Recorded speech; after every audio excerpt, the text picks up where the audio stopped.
Hello guys, स्वागत है आप सभी का जिज्ञासा एजुकेशन में। Master of art in psychology MAPC की हम बात कर रहे हैं, जिसका पार्ट 6 आज आप सबके सामने है। MPC 001 cognitive psychology learning and memory का पार्ट 4 आज हम करेंगे। Block number 1 is information processing.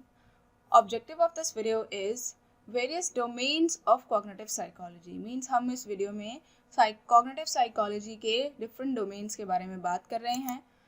हम ऑलरेडी इस चार्ट को पहले भी देख चुके हैं, जिसमें हम 12 कॉग्निटिव साइकोलॉजी के जो डोमेन्स हैं उसके बारे में बात कर रहे हैं, जिनमें cognitive neuroscience, perception, thinking and concept formation, attention, representation of knowledge, consciousness, memory, imagery, language, developmental psychology, pattern recognition, human and artificial intelligence. ये सभी 12 कॉन्सेप्ट हैं जो हमें पढ़ने हैं। In our previous video, we have already talked about cognitive neuroscience, perception, thinking and concept formation and attention. अगर आपने हमारा वो वीडियो नहीं देखा है तो डिस्क्रिप्शन में लिंक दिया गया है, आप नीचे डिस्क्रिप्शन बॉक्स में जाकर वहाँ से इस वीडियो को देख सकते हैं। इन दिस वीडियो हम बात करेंगे इन 4 डोमेन्स की। One is pattern recognition, next is memory, next is consciousness and representation of knowledge. हम इससे पहले कि वीडियो स्टार्ट करें, आप सबसे रिक्वेस्ट है कि चैनल को सब्सक्राइब कर लीजिए, बेल आइकन को ज़रूर हिट कर लीजिए ताकि आपको सभी वीडियो के अपडेट्स टाइम से मिलते रहें। शेयर करना बिल्कुल मत भूलिए, वीडियो को लाइक कीजिए, पूरा देखिए और उसमें कमेंट लिखिए कि आपको वीडियो कैसा लगा। इससे हमारा भी हौसला बढ़ता है कि हम इसी तरीके का काम आगे करते रहें। Number 1 is pattern recognition. It is one of the fundamental core problem in the fields of cognitive psychology. Cognitive psychology का जो basic problem है वो है pattern recognition, जिसको हम cognitive psychology में actually study करते हैं. Generally, pattern recognition refers to a process of inputting stimulating information and matching with information in long-term memory. Means कि अगर हम पैटर्न रिकॉग्निशन को डिफाइन करने की बात करें तो एक्चुअली हम इसे कहते हैं कि एक ऐसा प्रोसेस है जिसमें इंफॉर्मेशन को स्टिमुलेट किया जाता है। एक्चुअली एक सीक्वेंस में रखते हैं, एक ऑर्डर में रखते हैं जो कि लॉजिकल होता है, and matching with the information in long term memory, और फिर उसको अपनी लॉन्ग टर्म मेमोरी से मैच करते हैं, जिसमें कि डिफरेंट कैटेगरीज ऑलरेडी बनी हुई हैं। फिर हम ये पहचान करते हैं कि ये हमारी लॉन्ग टर्म मेमोरी की किस कैटेगरी से बिलोंग करती है, which the stimulation belongs to। फिर हम उसको मैच करने के बाद उस कैटेगरी में से सेव करके रख लेते हैं। Therefore, pattern recognition depends on people's knowledge and experience। इसका मतलब ये हुआ कि pattern recognition actually people's के knowledge और experience पे डिपेंड करता है। इसका एक और मतलब ये निकलता है कि pattern recognition person to person very कर सकता है, अलग हो सकता है। क्यों? क्योंकि सबका नॉलेज एंड एक्सपीरियंस का जो एरिया होता है वो एक्चुअली डिफरेंट होता है। नेक्स्ट डोमेन है the memory. The study of the capacity and fragility of human memory is one of the most developed aspect of cognitive psychology.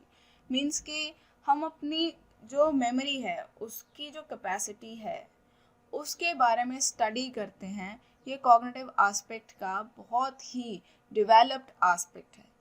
Memory study focuses on how memories are acquired, stored and retrieved. Means कि memory पर जब studies होती हैं तो उनका main focus actually होता है कि हम जो अपनी लाइफ की मेमोरीज हैं एक्चुअल में हम उन्हें एक्वायर ही कैसे करते हैं, उन्हें गेन ही कैसे करते हैं, वो हमारी ज़िंदगी में आती ही कैसे हैं और हम उन्हें कैसे स्टोर करते हैं, और फिर जब हमें 2 साल 6 साल पुरानी मेमोरी की ज़रूरत होती है तब हम उसे कैसे अपने माइंड में वापस ले आते हैं, जिसे हम रिमेंबरिंग, रिट्रीविंग और रिकॉलिंग कहते हैं। Memory domains have been functionally divided into memory for facts, for procedures और skills and working and short term memory capacity. Means कि जो हमारी मेमोरी है अगर हम उसे फंक्शनली डिवाइड करेंगे तो हमारे पास ये 3 तरह की मेमोरी आएगी। वन इज़ जिसमें हम फैक्ट्स को स्टोर करके रखेंगे, जिसे हम मेमोरी फॉर फैक्ट्स कहेंगे, और दूसरी होगी जिसमें हम अपनी स्किल्स को, प्रोसीजर्स को, जिन एक्टिविटीज़ को हम करते हैं उनसे रिलेटेड जो प्रोसेस हैं उनको स्टोर करने के लिए यूज़ करेंगे। And last is our short term memory, जिसे हम वर्किंग मेमोरी भी कहते हैं, कि ये बहुत ही जल्दी चीज़ों को भूल जाती है। जैसे हमने अभी कोई 10 डिजिट का नंबर बोला और फिर हमने उसे रिपीट किया, तो हम हो सकता है 2-4 जो डिजिट्स हैं वो भूल जाएंगे। क्यों? क्योंकि वो एक्चुअली अभी हमारी वर्किंग मेमोरी में है। Next is consciousness. Consciousness at its simplest is awareness और sentience of internal और external existence। consciousness का मतलब होता है awareness, सजगता, जो कि हमारे internal और external दोनों ही existence के बारे में होनी चाहिए। Consciousness is the quality or state of being aware of an external object or something within oneself। Means कि ये वो क्वालिटी है जो एक पर्सन में एक्सटर्नल ऑब्जेक्ट्स के बारे में, यानी कि एनवायरनमेंट में अवेलेबल जितनी भी चीज़ें हैं, जितने भी लोग हैं, उन सब के बारे में, और खुद के बारे में भी जो अवेयरनेस है उसी को हम कॉन्शियसनेस कहते हैं। इसमें थॉट्स की अवेयरनेस है, फीलिंग्स, मेमोरीज और sensations. Thoughts, feelings, memories and sensation, ये सभी इंटरनल और एक्सटर्नल दोनों की बात हो रही है। मीन्स कि सोसाइटी में क्या थॉट्स हैं, उस पर्सन के अपने क्या थॉट्स हैं, फीलिंग्स सोसाइटी में क्या फील कर रहा है वो, और अपने इंटरनली क्या फील कर रहा है, उसकी मेमोरीज, सेंसेशंस, ये सब कुछ एक्सटर्नल और इंटरनल दोनों के बारे में अवेयरनेस को कॉन्शियसनेस कहते हैं। It has also been defined in the following way: sentience, awareness, subjectivity, the ability of experience or to feel, wakefulness, having a sense of selfhood and the executive control system of mind। Means कि हम consciousness को sentience भी कहते हैं, awareness भी कहते हैं, subjectivity भी कहते हैं, एंड वो एबिलिटी भी इसे कहा जाता है जिससे कि हम कोई चीज़ एक्सपीरियंस कर पाते हैं या फील कर पाते हैं। इसे वेकफुलनेस भी कहते हैं और खुद के बारे में सेंस होना भी कहते हैं, और मोस्ट इम्पॉर्टेंट इसे हम कहते हैं executive control system of mind. Actually हम अपने माइंड का जो कंट्रोल सिस्टम है उसे कॉन्शियसनेस कहते हैं। At one time consciousness was viewed with the scepticism by many scientists, but in the recent years it has become a significant topic of research in psychology and neuroscience। Means कि को एक time था जब consciousness को इतना ज़्यादा importance नहीं मिलता था, साइंटिस्ट उसको इतना अलग तरीके से ट्रीट करते थे, बट इन रिसेंट ईयर्स ये बहुत ही इम्पोर्टेंट टॉपिक हो गया है साइकोलॉजी में भी और न्यूरोसाइंस में भी। Next is representation of knowledge। Knowledge representation is a key concept in cognitive science and psychology also। Means कि नॉलेज को represent करना ये एक्चुअली कॉग्निटिव साइंस और साइकोलॉजी दोनों के लिए ही एक की कॉन्सेप्ट है। Fundamental of all human cognition is the representation of knowledge. Actually human cognition का बेस है कि वो अपने जो नॉलेज गेन कर रहा है उसको कैसे अपने माइंड में रिप्रेजेंट कर रहा है और खुद को वो नॉलेज कैसी दिखाई दे रही है। How information is symbolised and combined with the things stored in the brain. Means कि कैसे इंफॉर्मेशन को सिम्बलाइज किया जाता है, पिक्चराइज किया जाता है और फिर उनको कंबाइन करके देखा जाता है, जो कि हमारे ब्रेन में स्टोर्ड होती है। This part of cognition has two aspects. Means cognition के दो पार्ट्स हैं इस तरह की।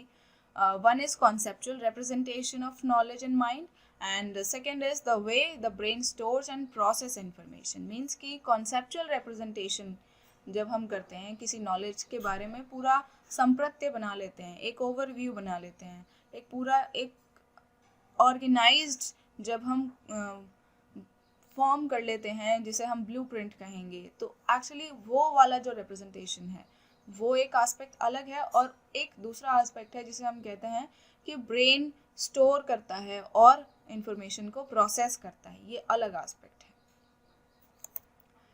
Now time to sum up the video. Pattern recognition. Pattern recognition एक ऐसा प्रोसेस है जिसमें कि हम डेटा को एक्चुअली स्टिमुलेट करते हैं, पैटर्न में रखते हैं, ऑर्डर में रखते हैं, फिर अपनी लॉन्ग टर्म मेमोरी से मैच करते हैं, जिस कैटेगरी से मैच होता है उसमें हम स्टोर करके रखते हैं। मेमोरी, जो स्टडी ऑफ मेमोरी है वो एक्चुअली फोकस रहती है कि कैसे मेमोरीज जो हैं वो एक्चुअली एक्वायर्ड होती हैं और कैसे स्टोर होती हैं, फिर उन्हें कैसे रिट्रीव किया जाता है।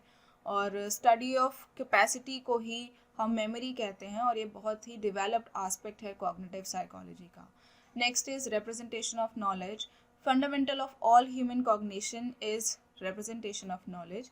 मीन्स कि हम इसमें कैसे इंफॉर्मेशन को सिम्बलाइज करते हैं और कैसे कंबाइंड करते हैं चीज़ों को ब्रेन में, इसी को रिप्रेजेंटेशन ऑफ नॉलेज कहते हैं और ये कॉग्निटिव साइकोलॉजी का एक की कॉन्सेप्ट है।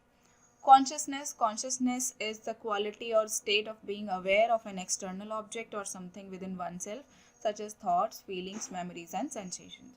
मीन्स कि वो क्वालिटी या वो स्टेट जिससे कि एक पर्सन अवेयर रहता है अपने एनवायरनमेंट और अपने internal thoughts, feelings and memories और सेंसेशन के बारे में, उसे हम कॉन्शियसनेस कहते हैं। ये चारों ही डोमेन्स बहुत ही इम्पॉर्टेंट पार्ट हैं हमारे कॉग्निटिव साइकोलॉजी के और उम्मीद है आपको बहुत अच्छे से समझ आ गए होंगे।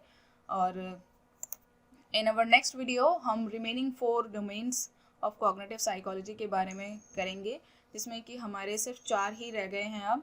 पहली वीडियो में हम 4 के बारे में बात कर चुके हैं, ये हमारा सेकेंड पार्ट रहा है डोमेन्स के बारे में, और अब थर्ड पार्ट आएगा जिसमें कि हम बाकी के अपने 4 डोमेन्स के बारे में बात करेंगे। Thanks for watching this full video and like the video, share the video and subscribe my channel, and don't forget to hit the bell icon and comment below.